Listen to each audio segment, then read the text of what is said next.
The EU is speeding up the paperwork for Brexit. Over the next 10 weeks, Brussels will issue several legal proposals for a sharp break from the UK. It will partly give the bloc's institutions emergency powers for a limited period. The European Commission has drafted 30 to 40 proposals to change laws on trade, transport, financial services and more. One part of the legislation adjusts quotas for food imports. That's to take account of the UK's exit, regardless of talks with the World Trade Organization and Britain. Another revision deals with how cars are sold in Europe, as previous approvals in the UK have been complicated by Brexit. By giving EU bodies more flexibility, the bloc hopes to better cope with a no-deal scenario and minimise uncertainty for businesses. Steve Keen joins us now from Amsterdam. He's an economics professor at Kingston University in the UK. Steve, great to have you on the show, as always. Look, before we talk about what the European Commission has been up to, let's just have a chat about the upper house of the UK Parliament, the Lords. They've just voted by quite a large margin to keep the UK in the European Customs Union. How much of a setback is that to the government of Theresa May? Well, God knows, because the government of Theresa May has been the greatest piece of chaos I think England has had since the wars of the Tudors. For a start, we know she voted against Brexit before it actually happened. Then she's championed Brexit to get the leadership. It's a bit like if you go to the old Yes Minister series, it's like the episode where Humphrey Appleby decided to campaign against the European definition of the sausage to promote himself to being Prime Minister, and duly succeeded. So it's a farce all round. She's had nothing but setbacks. This is just one more.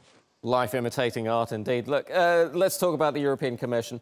Details of these emergency laws are still scarce in terms of what they're doing with them. But one of the proposals appears to be that the EU should make adjustments to how much the EU imports in terms of food, especially in terms of farm quotas from the UK. Why is this important, and who could be affected the most? Well, this is one of the areas where, of course, the EU is not a free trade zone. I'm no great fan of free trade, as you know. But generally speaking, the whole thing about the Brexit as being we're going to face bigger trade barriers when, in fact, the average level of tariffs is 2 or 3%. But a major part of getting the European Union formed in the first instance was agreements to preserve in particular the nature of the French countryside. And therefore, there were quotas limiting the amount of imports in foodstuffs that could compete with France. Now, of course, since then, French farmers have occasionally blockaded the roads to Brussels because of changes by the European bureaucrats who are all committed to free trade, trying to reduce their protection. So I think this is actually something which has got more to do with internal EU politics, where they don't want to have, courtesy of Britain leaving, have a larger level of imports being allowed into taking on the French farmers. But as to which side the bureaucrats are on here, I really don't know. We'd have to see what the proposals are. I have a feeling they'd be trying to sneak something past the French farmers, and frankly, I don't like their chances. Right. Almost out of time, Steve, but I know you're not a fan of free trade, but trade talks are now underway between the two sides. Have they left it too late? Well, yeah, this has all been, again, it's been chaotic. The European Union never expected to be winding back its expansion. They thought they'd always be forever expanding until they hit the borders of Eastern Europe with the European Union and making into effectively the United States of Europe.